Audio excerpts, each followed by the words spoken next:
আন্তর্জাতিক মুদ্রা তহবিল আইএমএফ এর ঋণ চুক্তির শর্তানুসারে বিশ্ববাজারের সঙ্গে সমন্বয় করে সব ধরনের জ্বালানির দাম বাড়িয়েছে সরকার, যার প্রভাব পড়তে শুরু করেছে বাজারে। বিশেষজ্ঞদের আশঙ্কা, দাম বৃদ্ধির এই সুযোগে অসাধু ব্যবসায়ীরা বাজারে কৃত্রিম সংকট তৈরি করে বাড়াতে পারে পণ্যমূল্য। মাজহারুল ইসলামের রিপোর্ট। মার্চ ও এপ্রিলের শুরুতে সরকার জ্বালানি তেলের দাম সমন্বয় করে কমালেও মের শুরুতে আবার বাড়িয়েছে। নতুন দামে ডিজেল কেরোসিন 106 টাকা থেকে বেড়ে 107, পেট্রোল 122 টাকা থেকে বেড়ে 124 টাকা 50 পয়সা, আর অকটেন বিক্রি হচ্ছে 126 টাকা থেকে বেড়ে 128 টাকা 50 পয়সায়। এ দাম বৃদ্ধিতে অসন্তোষ বেড়েছে সাধারণ মানুষের মাঝে।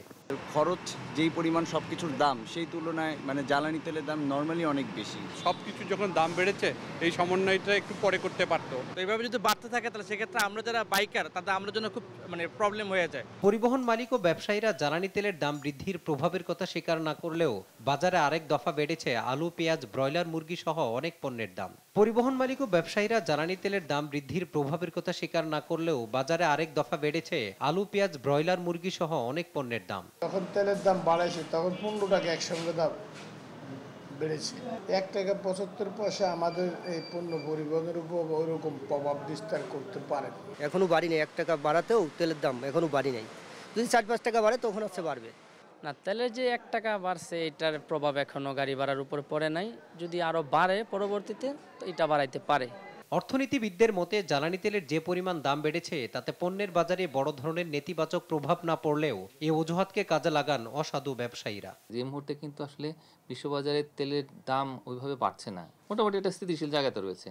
তো এই অবস্থায় আমি মনে করি যে আরেকটু চিন্তা ভাবনা করে এই কাজগুলো করা উচিত। ব্যবসায়ীরা এই সুযোগে তারা হয়তো জিনিসপত্রের দাম আরো কিছুটা বাড়াতে পারেন, তাদের পরিবহনের ব্যয় হয়তো বাড়বে বা বাড়ছে, সেই এটা অজুহাত দিয়ে তারা জিনিসপত্রের দাম বাড়াতে পারেন। আর জ্বালানি বিশেষজ্ঞদের মতে সরকার আন্তর্জাতিক বাজারের সাথে সমন্বয়ের কথা বললেও দেশের বাজারে তেলের দাম আন্তর্জাতিক বাজার থেকে 5 থেকে 6 টাকা বেশি।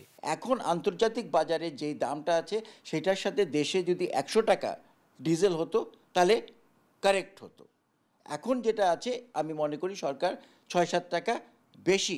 এই জ্বালানি দিয়েই কিন্তু আমরা পরিবহন চালাই এবং পরিবহনের উপরে কিন্তু মোটামুটি সব কিছুই নির্ভর করে। এটার দামটা অতিরিক্ত বাড়তে দেওয়া ঠিক না। প্রক্রিয়াটা ঠিক আছে, কিন্তু ফর্মুলাটা ভোক্তার ফরে আরেকটু করা যেত। বিগত বছরগুলি সরকার জ্বালানি তেলে লাভ করলেও আন্তর্জাতিক বাজারের সাথে সমন্বয় করে কমায়নিও বলেও জানান এই বিশেষজ্ঞ।